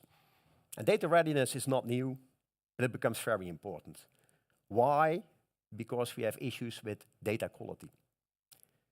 We have, I would say, increasingly more focus on data privacy. If we use data, we have lineage, that we use algorithms. Explained before, what algorithm is being used? How is the data being produced? So we have more focus on to ensure that we have the data readiness ensured and that we have what we call, our platform is called the UI Canvas. That's where we put in all our evidence that we have the right data in there. That's the first piece. Then if we move to the right top, the governance structure. And of course we have a governance structure which deals with, I would say, tools and with the development, but we did enhance this governance structure because we felt like if we look at normal tools, this is not a normal tool. So we need better governance. So we have organized this governance within EY globally because we believe that if we want to have tools being used by our people, it should be consistently used throughout the world. Because if we are auditing a client and the client operates around the world, it's a little bit odd if you would have an AI solution in the Netherlands and then you move to the UK and you have something differently, and then you end up in Mexico and we have something completely differently or nothing or whatever. So that's how we organize. That means, and that was mentioned just before, it's slow. Because we want to get it right the first time, but we also want to be sure we have it integrated in our tools, but also to have it vetted. So that governance means that if we have products within EY, they went through that process. Because then we can guarantee the quality, we can guarantee that people also see the benefits, but also that we have some added value to clients, giving them insight. So that's an important piece. Then on the right bottom, already briefly mentioned, it's becoming very complicated looking at all AI regulations we have today with privacy, but also with the AI Act. It's Europe mainly, but also outside. Of course, when we develop our tools, we need to ensure they're compliant. Because we can't use, and as mentioned before, client data, put it in some box, and then say, hey, oh yeah, privacy, oh yeah, we don't know. Oh, we have a lot of data, we process it. For what reason do we process it? So we need to be sure we're compliant with that matter, which sometimes is difficult. And clients ask as well, what are you going to do with our data? How do you ensure you deal with privacy? How do you ensure my data is not ending up in some algorithm and that a competitor might get some interesting insights because my data is visible? Now, these are all questions which pop up. We have to deal with it. And on the left bottom, I think that's already mentioned, which is very important, is that we want to raise awareness with our people, but also to ensure we implement properly. And I think it was also mentioned by Martijn before, like how do we ensure that we don't explain what the tool does, but we also explain what the benefit is for our people, how quality can be improved. And that's really important to make the change, because if we just explain this is a tool you should use, you get to the point that some people will feel like, hey, is this the end of my job? Because when I start using this, it means I'm becoming redundant. So we clearly explain what the benefit is. And I will show you with the tools we have within EY what these benefits are so that people adopt those. Because that's key. But mandating doesn't work. Because then the effect would be odd. The other key thing, and that's why we have also the policies and related learning is that we tell our people that they should not blindly trust AI. It was mentioned before, AI makes mistakes. Last week I read an article in the Financieel Dagblad, the Dutch Financial Times, that Salesforce and Apple, their scientific department basically concluded the current models are basically crappy. They're not fit for use. And they are making them. But it shows that we have to train our people, which are, to your point, Philip, there are younger people in general, if you look at audit firms, which use ChatGPT. They use it, and they basically at some point start trusting it, because everyone does. And I think that's important for us to ensure that we understand to our people the principles. We need to be sure it's aligned with our code of ethics, that we're careful about, because you can ask everything to the tool, but that we make people aware. That's where we go back to our statement, it's support. You still need to have your own professional skepticism to make the interpretation. Because otherwise, you just blindly take the output and professional skepticism won't get improved. Contrary, it will basically deteriorate. And that's what we really want to achieve. Use it to get better insights in order to make it a better quality audit. And that's the piece where we have this process together. You see in the middle, we have even nominated a person to deal with all these factors. Because typically, you take them in isolation. You have somebody looking at the compliance with regulation. You have somebody looking into data. Then we have somebody saying, oh, we also need to implement, so we need some learning. We need some behavior specialists to understand how people learn. If we don't connect all these dots, our concern is with the impact of AI, we won't be effective. Either we are focusing on one thing and we ignore the rest. So this all works together. I think that's, for me, the key difference compared to the past. It's even more important that we have all these folks working together and that we have governance saying, okay, this is how we do it. It's not only selecting a tool to build. It's about what is in for our people, what's the quality improvement, what's the client value. Efficiency we do look at, so it's an important element. Because at the end of the day, we also should look at the cost of delivery. But it's not the key element, to your point. So the research you have done, I can confirm for UI, we see the same. And then it's going to be used. But without an implementation plan, we don't develop. So if we have a smart, interesting tool, we say, okay, that's great, but how can we adopt this to the right practice? And a normal auditor like me should be able to use it. We have specialists, but you can't run every audit with a specialist. And of course, some basic knowledge needs to be with the auditor. So that's what we try to fix. So that's basically how we try to manage all this change within an oversight to AI. So moving to a few tools we use. Don't read the left, screen because it's too small, but it's basically what you just mentioned, Lucia. In April, we launched some commercial statement like we're using also AI. I think we're spending a lot of money on this, and it's twofold. On the one side, I'm very honest, we need to integrate our systems. We have different systems. We have a system to manage our hours and invoicing. We have an application to manage the audit documentation. We have an application for the data, and we all want to integrate that into one platform because that will give us the power, including standardization, to feed the data. Because without data, we don't have the right outcome. The algorithm is key, but the data as well. So that's part of the investment. The other piece is really investing into this AI-related solution. And currently we have three. I won't go into detail. We have one at the top, which is called EYQ, which is basically ChatGPT rebuilt within EY. And why we did this, because as we all know with ChatGPT or whatever kind of AI, you will bring in external data which is unvetted. So every outcome will be like, how do we know? And as mentioned before, if we tell our people you can use an EY tool, people trust on it. So basically we tell them the tool is working okay. So you should not be concerned about the fact that the algorithm is using wrong data or the algorithm itself is broken. So that's simple information sharing. It pools all our policies, all our methodology, which is easy to access.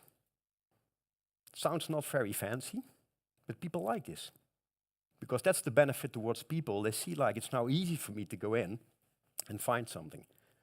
So that's why we said, okay, this is important for us, but it has no external data. So we manage it, so we can use the outcomes. Intelligent checklist, I think I've heard it before. I think a lot of audit firms have it, which basically shows you compliance with, for instance, IFRS. Now, why would this be interesting? I asked the question, don't we need IFRS specialists anymore? No, because what it does is a long checklist, which can be over 200 pages, where people feel like, hey, if I have to go through that checklist, it's cumbersome, it's boring. If that could be supported by some kind of AI, it makes my job interesting. So this is how we also promote this towards the practice, but people also see that they can follow up on the outliers and then ask questions to the client, say, hey, what's going on? How does it work? Bring in the experts. So we basically make the work for an auditor more interesting.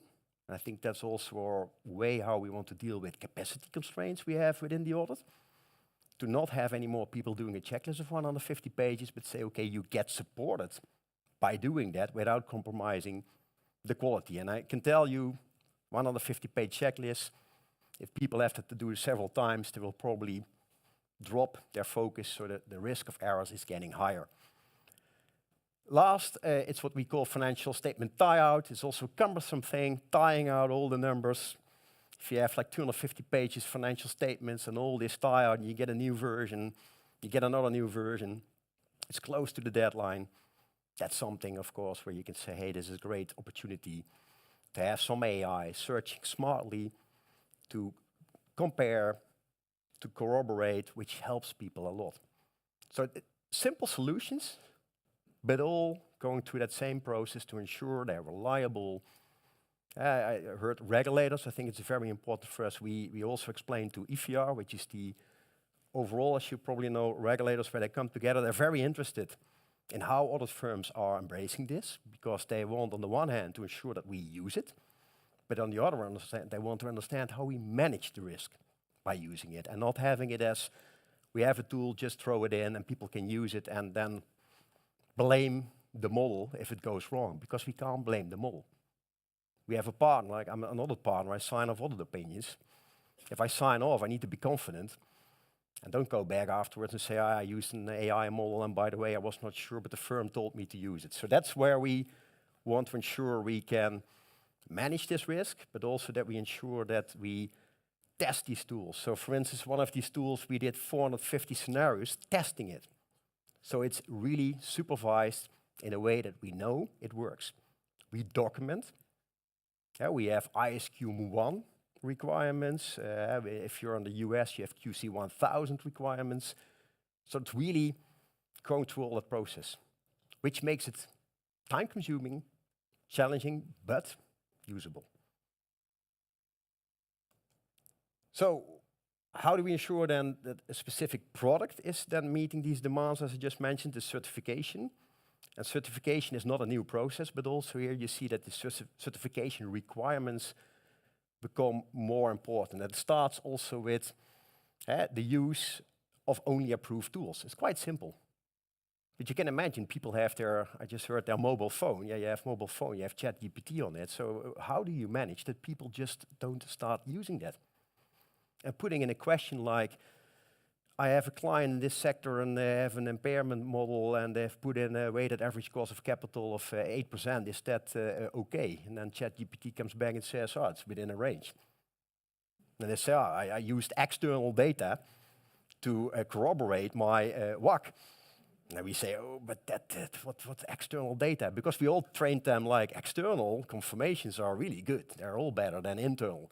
So you have to manage this kind of process. So that's where it starts with. We say, okay, if you use a tool, only use the approved one. The rest, we blocked it. So people can't use it. Basically, if they go to the screen, say, use their own EYQ or whatever. But you can't control it outside. They can use it at their home. Secondly, we have an AI quality risk management process where we said, okay, it needs to go into all these elements, which is the data it uses, but also the performance, to ensure that it brings the added value, that we go into the monitoring of the use, but also, and I heard before, like you don't know if AI makes a mistake. We need to know. So we build in mechanisms to understand if it makes a mistake. Because if it does, like with a normal staff, I compared yesterday even, like a staff, when we hire a staff makes mistakes. We accept. AI, we don't accept. Say it should work, but it makes mistakes. So we have to build in a mechanism to ensure we identify those mistakes beyond having the supervision and review with the team, because they won't go into the AI tool. So that's a very complicated matter, because some of this you can do from the center, and some of this you have to embed into the audit, which needs to be done by the people on the ground. So that's really a key dimension as well. We have also an EY responsibility principle and trusted framework is to ensure tools don't create bias, or that they don't create wrong outcomes, or that they create unacceptable outcomes. So just to ensure all the ethics are safeguarded, because that's also a dimension we have to take care of if you start asking this tool. And that we don't use today, and I think it's an important point, we don't use client data yet. That sounds a little bit odd, because you would say we have all this client data, but the thing is, we don't know if the client data is reliable. We do issue an audit opinion, but we don't issue an audit opinion on individual data elements. So you can say the true and fair view, that's okay, but if I take some detailed data, materiality is different, so we said, okay, until today, we can't use it. Even if we make it specific, we take out names of clients, we take out names of persons, still, we need to ensure how do we ensure the client data is reliable. Because if we have a sector and they're all doing it wrong, AI will tell you the outcome is okay, because everybody is doing it this way. So that's where we're also working on to ensure that we treat this within certification. And I already mentioned at the bottom, it's not new in a way that we have quality control standards which every firm needs to apply, that we document the testing, that we go through all these processes to also have an audit trail. Because we need an audit trail as an auditor as well, like our clients. So that certification process is really beefed up, takes more time, takes more resources, but also shows that for us it's key to be trusted at the end of the day. I have still 10 minutes. So, clients, because they also use AI. However, what we see today, and we is basically globally, a lot of fuss, but most clients still don't use it big time in their financial statement closing process, into their, I would say, oversight and governance. They use it for some budgeting, they use it for some forecasting, but if we look at real audit evidence, it's still limited. We do see a development that companies are going to use it for testing controls, for doing samples, so that they start using it as a kind of also tool to get their own audit evidence. And that's where it becomes quite interesting, because today, as an auditor, I go to my client and then I have some mix, but I also have some US clients. So you have the 404 requirements, and you look at controls, and you say, okay, show me, and they explain, and we do it this way, and here's the evidence. And then in the future, you will go there and say, okay, we had some AI bot, an agent, because an agent, we prepared all agents, and they checked it, and it's all okay. And then we say as an auditor, oh, yeah, so it's an IT control? Yes. So there's no human intervention anymore? No, unless we have an exception, but we didn't have an exception, so it's all automated. Okay, so then we need to test the SEP controls. No, it's AI. So every auditor gets quickly into a point that they feel like, oh my gosh, let's do a substantive audit. Nah, I think that doesn't work with this kind of stuff. So what we're trying to achieve is that we also have an assurance framework to start with. Like, okay, what are the basic concepts to audit AI? And I think yesterday I saw also in the agenda that we have assurance over AI. So that's really the question, how do we provide assurance, either as a part of the audit, but it can also be a separate assurance product to say how to ensure the AI at the client's working, which basically has similar elements as I just presented. What is their governance? How do they manage data? How do they manage laws and regulations? How do they have lineage? All these matters we need to look into Then you still have the traditional IT-related controls like change management and testing, which of course remains relevant, but it's slightly different than when I did my IT stuff 25 years ago, where it was mainframe, Unix, and these kind of systems, which were very stable, and it didn't change. So that's where we want to give our people at least awareness. The second thing which is important for us, which is very basic, do we know which client is using AI, and to what extent? And we want to capture that even during the client acceptance and client continuous process to ensure that we know what is going on. Because maybe some people even don't know clients are using AI, which is even worse, because then we even don't get it. So that's also where we brought awareness in to say how should we do it. And last, we even have clients just also confirming to us, like, are you using AI? Of course, that's not the best way to audit, but we have this letter of representation, but we ask clients actively, do you use it? And how you control it. So it's part of their also representation to us as an auditor, because otherwise it becomes our problem, which of course should not be the only one to solve. So a lot of things to be done. Considering time, I have put, and this is not, I basically even used our EYQ robot to come up with these topics, because I had my own list, and then I put in our EYQ, and I had some other topics which I think were really interesting. And you see a lot of areas where I think science can help. I think we already discussed research and development, where these more sophisticated AI algorithms can help with data. I saw Marcel presenting. I think these kind of models we need. Data quality and integrity, I saw these data rooms, which are basically presented earlier today. But we need a standard. We need a standard, more standards to have data in commonality, because that brings quality in. Third, in my view, very important is behavioral science. Because what for me makes the difference at the end of the day is that we have both psychological but also sociological research integrated into our AI, because that will better predict fraud. Because now we look at data, but if you start combining it with more psychological, sociological investigations and bring that together, it will be very powerful. I think that's an area where we can also work, which is my fifth point, through the disciplines. Maurice mentioned I'm an engineer, I'm not an auditor. But we have finance people, we have psychologists, we should bring them together. So if you look at the projects we have today, I'm not sure, maybe you're already bringing them in, but it would be beneficial to have some of these combined teams to bring other dimensions to the topic. Ethics and compliance, I think that's where we need to ensure we have also tools showing whether we are compliant with bribery and corruption, all these anti-money laundering. It's very specific topics, but use some AI to ensure that we can better demonstrate whether a company is selling stuff in Iran, which they say they don't. But through our AI, we can see they're delivering stuff at the end of the day in Tehran. That's something we need to know. Now we're checking just sales statistics and looking whether something has been shipped to such a country, which is, I think, not very sophisticated. Continuous improvement, I think it's also good to have some mechanisms to, I would say, assess effectiveness of the AI we have today.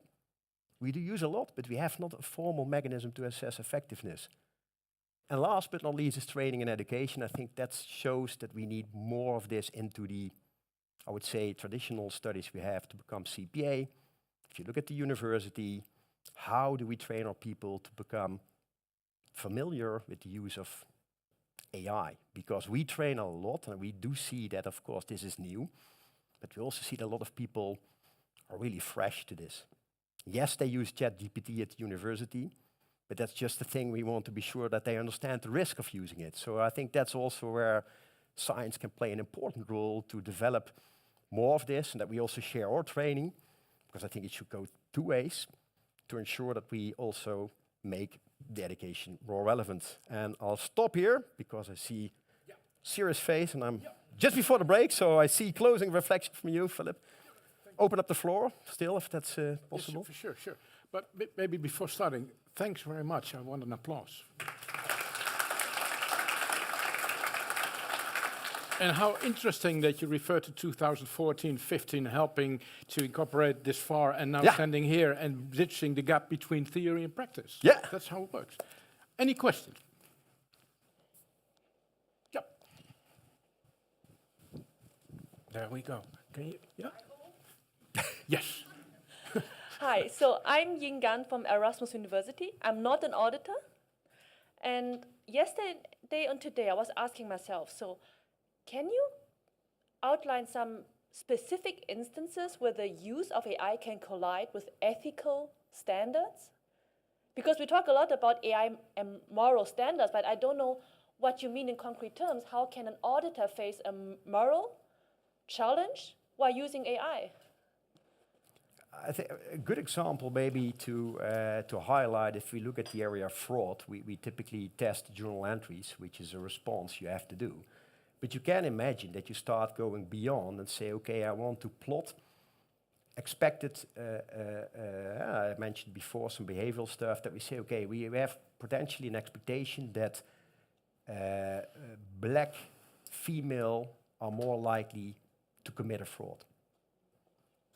If you ask the tool today, maybe another example, if you ask ChatGPT today, the best leaders, it will come back with white male. That's the issue we have. That's what we want to avoid, that you start using such ethical stuff to say, okay, we can't set an expectation that based on this output that white male are better leaders. So that's the example of ethical, where we say, okay, that's where we should be very careful, because if we start doing this, we might be into some of this where we said, okay, that's absolutely not something we have validated. And that's what if you ask these tools today, you will get these kind of outcomes. So if you ask fraud, you get to these kind of outcomes. So that's maybe an example we see. It's probably not happening today, but you can see already that if people start becoming smart, they will set these expectations. Yeah, you may. Because I can imagine. Okay, I just was thinking, it's like if I ask, how can I help my client to reduce taxes? Or I thought things like that. Or how can I find a loophole to buy my products through Theoron? So would this be a collision with ethical standards? Okay, that's a good one. I think it's not different than the current practice because we use a lot of AI in our tax practice. I think they're far more advanced because also of the legislation and oversight they have. But it doesn't change. In the past, you had a client coming in and say, give me an advice how to avoid taxes. If they come today, we use AI. In the past, we took a book or some practical experience. So that doesn't change the use. It's more that if we start using tools that we get unintended ethics breaches. That's basically the risk we have. Other questions? Yeah, you want to respond to this? Yes, so thank you for this great presentation. It made us a bit confident that we are also researching something that is relevant when I saw your first slides. And I was curious about this role that you introduced as Assurance AI Transformation Leader. Yeah. Who is that person? So what's the background that you're searching for that role? Because I was wondering, do you want an engineering IT person? Do you want an HR person? Do you want an auditor? Who is that ideal person? It's a good question, and to be honest, it's quite difficult. We took a person with an innovation background. And the reason why is because if you look at people who are in innovation, they typically address all the, I would say, related dimensions because there is a service delivery concept to it. Some work will disappear. How will it impact people? There is a social element around, there is more a technical element around, there is a regulatory element around. So we basically said the ones really close to the AI, because they better understand what it is, they're probably the best then to involve other people to ensure the rest is being dealt with. Okay, thank you. I see some people already on their mobiles or on computers, so maybe there's some other questions. Yeah, you have a question? Everybody still attending? Everybody still there? Okay, there we go. Only 10 minutes, so there we go. That's for your question, and then you will answer. Let's try. Hi, my name is Lisette Houtman, KPMG. You mentioned something earlier, and you touched upon it briefly, but I also think it's important. You mentioned about the implementation and scale-up of these tools. you said two things. You said it doesn't work to make it mandatory, Yeah. and there's also a level of information providing and support required. Can you elaborate a bit on like the obstacles that you faced when trying to scale up? Yeah, I think what we face, and probably that's not different in any other firm, that we probably have the most challenge with partners, because they're typically more into the like, okay, let's ensure we do this audit. I've done it for a long time, so why should we change? I don't really understand what the impact is. So we are definitely focusing also specifically on the partner group, because our young people coming in fresh say, this is interesting, I have a more mindset of exploring and finding it. So what we have seen is that we want to ensure that we make partners more confident, which in general comes with new things they need to be in, because typically, and I heard this morning, a CEO doesn't do anything. It's like with a partner in an audit. They delegate everything. And then after the discussion, they say yes, no, and they have somebody else executing. So that's where we have to focus, so the partners on the one hand. And then the other thing which works quite well in my view, and we see it, if something is good and I have a staff explaining it, it's far more effective than I'm explaining it, because it's a peer.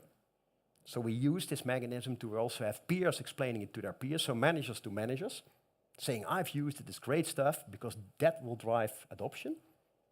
And to ensure partners don't get like completely missing the boat, because that's basically what I said. Especially if you're longer in the profession, it's a risk that these people get lost in the first place, but they have huge impact.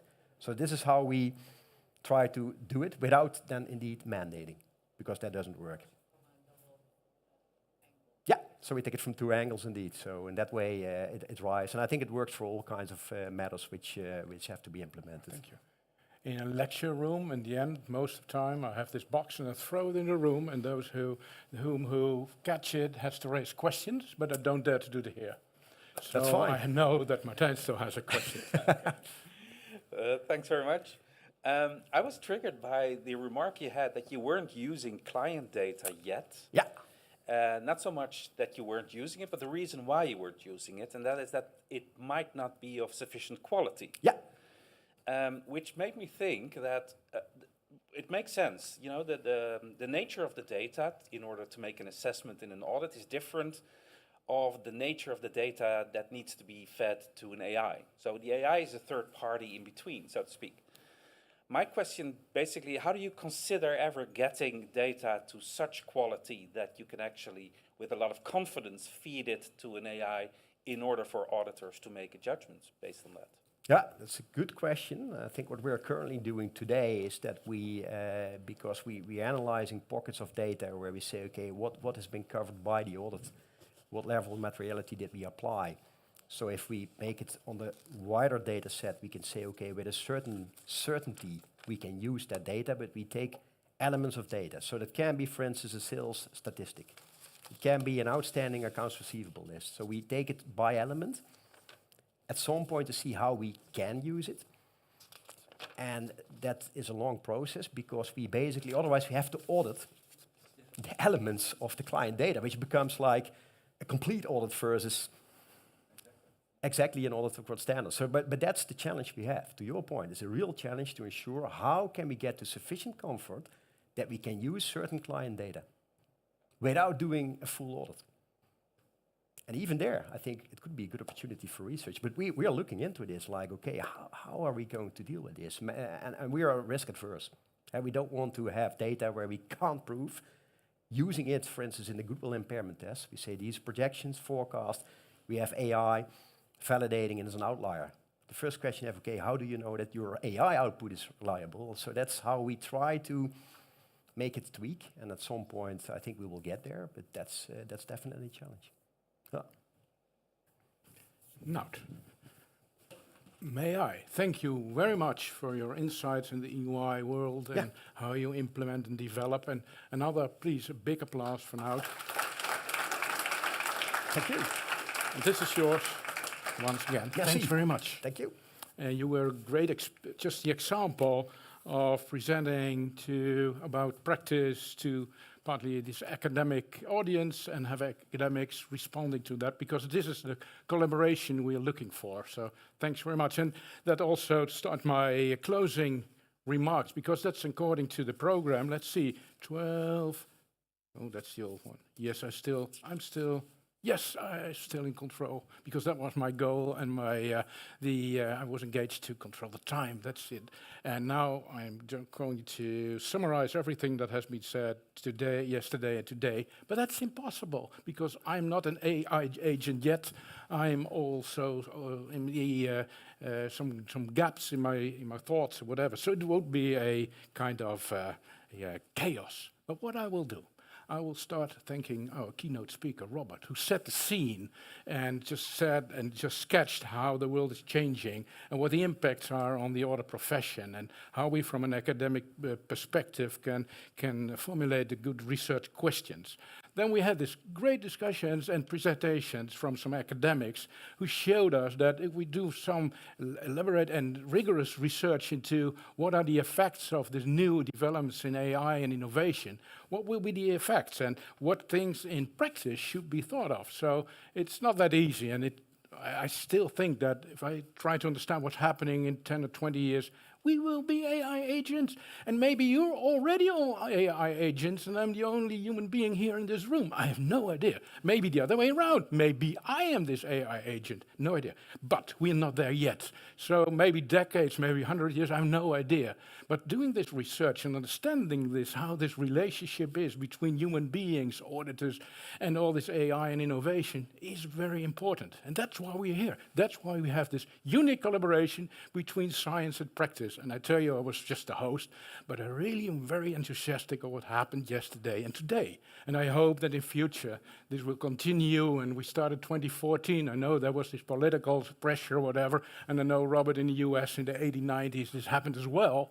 But I hope that this will continue, because this is synergy. This really adds up. The only, I think, the real challenge is that we're sitting here, but how are we going and looking to Nout? How are we going to tell all auditors in practice that they are aware and they have this kind of thoughts as well? And that's, I think, a challenge for the coming years, that we really have to share this with whoever is relevant in this whole area and bubble.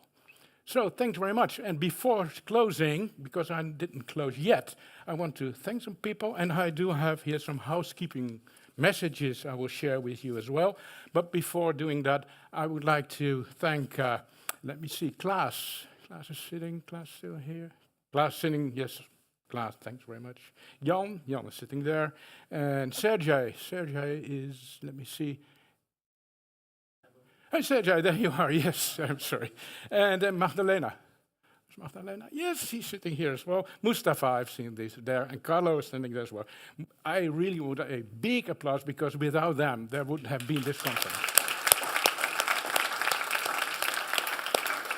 Thanks very much appreciated. And I think I do that in name of the board, and look to Henriette. I think we're really grateful that you organize these kind of things. So, having said that, there are some, before you have lunch, I have some messages. The lunch is in the same restaurant where you have been yesterday. If you are here with your car, you can get a parking card at the far in-check desk, yes. If you want to have some further discussions, please do that, not in this room, because they have going to reorganize this room. Then there is another one. You have this card, and this is, let me see, it's sustainable. So if you put that somewhere in the earth, there will be a flower or whatever coming out. It's no AI, it's just nature that will work, hopefully. So please do. And then I think I look at Sergej, because this is the last message, that there was some train disturbance between here and Schiphol Airport. So please check how you travel. If you have any questions, you can ask the far deck, because I think this could be problematic for people who want to catch a train. And then finally, I would like to hand over for a moment to Jan, who is, of course, the father of this conference. Thank you very much, Philip. And we are almost at the closure. But I also want to thank you for, being such a good host here. You're really a host. You're very friendly and helping everyone out. All questions you can answer. You ask yourself, right? How is it possible? I can do. But you did a tremendous good job, I think, as a host. So thank you for that. My pleasure. And this is just a little present to substantiate this. And actually, I also want to thank Anna for taking over the position that. So by the end of the year, you know, she's the boss. You know, no longer me. So that will be Anna. So go and see her. And you know, thank you for that. And I'm really, you know, I don't have a present. No, we don't like Meta pay 100 million. You know, sign up bonus. That we don't have that, right? But the present will be after. You know, so but. So. No, so I think that this conference was very interesting from the perspective, you know. So strike the iron when it is hot, right? So often I speak to people who don't know far. They say, well, you know, this is all irrelevant. This takes too long. It's not, you know, not relevant research. I think what we have shown over the past 2 days, right, is that the research is actually very, very relevant to practice and useful to practice. So we do find this momentum, and we saw that with the research, and that was also the choice that we made, you know, for this conference, is that actually making sure that we were showing, you know, this research matters, right? It matters to you in your day-to-day practice and in your policies, at least, that you do. So with that, I would like to close here, and thank you very much for being here, and you know, keep supporting us, you know, in all kinds, and thanks for that.